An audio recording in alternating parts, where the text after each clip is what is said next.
नमस्कार। आज हम एक बहुत ही रोचक और काफी पुरानी कहानी की गहराइयों में उतर रहे हैं। कहानी है देवी गंगा के स्वर्ग से पृथ्वी पर आने की। हाँ, और ये जो जानकारी है ये श्रोता के दिए स्रोत पर आधारित है, जिसमें जिक्र है कि ब्रह्मा जी ये कथा नारद जी को सुना रहे थे। बिल्कुल। तो हमारा मकसद है कि इस कहानी के जो अहम पहलू हैं उन्हें समझें और ये भी जानें कि गंगा की एक धारा को भागीरथी क्यों कहा गया। तो चलिए खोलते हैं इस वृत्तांत को। हाँ, शुरू करते हैं। कहानी की शुरुआत होती है इक्ष्वाकु वंश के एक राजा सगर से। बड़े धार्मिक राजा थे, पर एक चिंता थी उन्हें। क्या? उनकी कोई संतान नहीं थी। अच्छा, हाँ, और जैसा स्रोत में बताया गया है, फिर उन्हें आशीर्वाद मिला एक महात्मा से। एक पत्नी से तो वंश चलाने वाला पुत्र हुआ असमंजा, और दूसरी पत्नी सुमति से 60,000 पुत्र। 60,000? ये संख्या तो बहुत ज्यादा लगती है। हाँ, काफी बड़ी है। शायद राजा के विशाल प्रताप को, या शायद जो चुनौती आने वाली थी उसके पैमाने को दर्शाने के लिए हो सकता है। तो फिर राजा सगर ने अश्वमेध यज्ञ करने का फैसला किया। वो यज्ञ जिससे राजा अपनी शक्ति दिखाते हैं, साम्राज्य विस्तार का प्रतीक। हाँ, वही। और घोड़े की रक्षा का जिम्मा किसे सौंपा? उन्हीं 60,000 पुत्रों को। अच्छा। लेकिन कहते ना, जहाँ बड़ी शक्ति होती है वहां वो ईर्ष्या भी पहुंच जाती। हाँ, बिल्कुल। देवता इंद्र ने मौका देखा और घोड़ा चुरा लिया। और सिर्फ चुराया ही नहीं, उसे ले जाकर रसातल में, मतलब कह सकते हैं पाताल लोक में, जहां कपिल मुनि ध्यान में लीन थे, उनके पास बांध दिया। ओहो। अब सगर के पुत्र घोड़े को ढूंढते ढूंढते पूरी पृथ्वी खोद डाली उन्होंने। हाँ? और पहुंच गए रसातल। वहां देखा घोड़ा बंधा है और पास में कपिल मुनि बैठे हैं। तो उन्हें लगा मुनि ही चोर है। बिल्कुल, बस उन्होंने मुनि और चोर समझ लिया। और यही गड़बड़ हो गई। हाँ, स्रोत बताता है कि उन्होंने मुनि को बहुत बुरा भला कहा, उन पर हमला करने लगे। अरे, एक तपस्वी का ध्यान भंग करना और उन पर हाथ उठाना, जाहिर है कपिल मुनि को तो भयानक क्रोध आया होगा। भयानक क्रोध, इतना कि कहते हैं उनकी आंखों से अग्नि निकली। अग्नि? हाँ, और उस अग्नि ने उन सभी 60,000 पुत्रों को वहीं भस्म कर दिया। एक पल में सब खत्म। सब खत्म। ये घटना एक तरह से कर्मों के फल का बड़ा उदाहरण है। एक गलतफहमी और अहंकार का कितना भयानक नतीजा हो सकता है। जब नारद जी ने राजा सगर को ये खबर दी होगी, सोचिए जरा, वो तो टूट ही गए होंगे। बिल्कुल।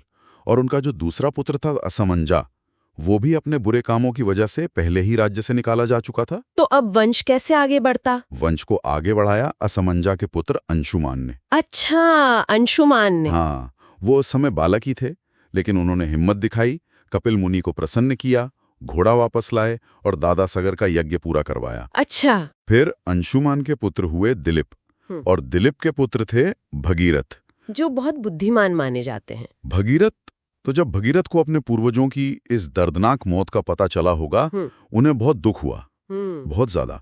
और उन्होंने ठान लिया क्या? कि वो अपने पितरों का उद्धार करेंगे, उन्हें मुक्ति दिलाएंगे। पर कैसे? उन्होंने कपिल मुनि से ही उपाय पूछा। अच्छा, उन्हीं से जिन्होंने श्राप दिया था। हाँ, कपिल मुनि ने उन्हें रास्ता दिखाया, कठोर तपस्या भगवान शिव को प्रसन्न करने के लिए, क्योंकि स्वर्ग की नदी गंगा उस समय शिवजी की जटाओं में वास करती थी। शिव की जटाओं में? क्यों? मान्यता है कि गंगा का वेग, उनका प्रवाह इतना प्रचंड था कि केवल शिव ही उसे सीधे पृथ्वी पर आने से रोक सकते थे, मतलब उसके प्रवाह को नियंत्रित कर सकते थे। ओहो, तो भगीरथ ने तपस्या की? और भगीरथ ने वही किया। कहते हैं बालक भगीरथ कैलाश पर्वत गए और उन्होंने सालों तक, मतलब बहुत कठोर तपस्या की। उनकी प्रार्थना बहुत भावुक थी। आखिरकार भगवान शिव प्रसन्न हुए, प्रकट हुए और वरदान मांगने को कहा। तो भगीरथ ने क्या मांगा? एक ही चीज मांगी, अपने पूर्वजों के उद्धार के लिए गंगा को पृथ्वी पर भेज दें। और शिवजी मान गए? शिवजी मान गए। कहा, तथास्तु, मैंने तुम्हें गंगा दी, पर एक बात और कही। क्या? अब तुम गंगा जी की प्रार्थना करो ताकि वे नीचे आने को तैयार हों। अच्छा, मतलब एक और चुनौती। हाँ, भगीरथ ने फिर तपस्या की, इस बार गंगा जी को प्रसन्न करने के लिए। और गंगा जी? उनकी भक्ति देखकर और शिवजी की अनुमति पाकर गंगा जी पृथ्वी पर आने को सहमत हो गईं। वाह। और फिर गंगा स्वर्ग से उतरी, पहले शिव की जटाओं में आई। हाँ, वेग को नियंत्रित करने के लिए। बिल्कुल। और फिर भगीरथ के पीछे पीछे उस स्थान पर गईं जहां सगर पुत्रों की राख पड़ी थी। स्रोत के अनुसार जैसे ही गंगा के पवित्र जल ने उस राख को छुआ, उद्धार हो गया। सभी 60,000 पुत्रों का उद्धार हो गया, उन्हें मुक्ति मिल गई। अद्भुत। और कहते हैं जिन गड्ढों को सगर पुत्रों ने पृथ्वी खोदकर बनाया था, गंगा ने उन्हें भी भर दिया, जिससे सागर का निर्माण हुआ। अच्छा, सागर। तो ये थी राजा सगर, उनके 60,000 पुत्र, कपिल मुनि का श्राप और फिर भगीरथ के अथक असाधारण प्रयासों से गंगा के पृथ्वी पर आने की संक्षिप्त कहानी। हाँ, ये कथा वाकई में दृढ़ निश्चय, कर्मों के सिद्धांत और गंगा की पवित्रता को उजागर करती है। स्रोत ये भी बताता है कि भगीरथ द्वारा लाई गई गंगा की जो मुख्य धारा थी, वही भागीरथी कहलाई। ये विंध्य पर्वत के उत्तर में बहती है। अच्छा, और दक्षिण की धारा? दक्षिण की धारा गौतमी है, ऐसा कहा गया है। और गंगा के और भी कई नाम हैं, माहेश्वरी, वैष्णवी, पावनी, देव नदी। ये कथा दिखाती है कि कैसे एक व्यक्ति की लगन, उसकी निष्ठा असंभव को भी संभव बना सकती है। बिल्कुल, हमने देखा कि कैसे भगीरथ की तपस्या ने पहले शिवजी को मनाया, वरदान दिलाया। हाँ। और फिर स्वयं गंगा जी को पृथ्वी पर आने के लिए राजी किया। हाँ, यहाँ एक बात सोचने वाली है ना? क्या? कि स्रोत में बताई गई गंगा की ये दिव्य उत्पत्ति, ये उद्धार करने की शक्ति की कहानी, हाँ, आज के समय में लाखों लोगों की जो आस्था है इस नदी के साथ, हाँ, उसे कैसे प्रभावित करती है?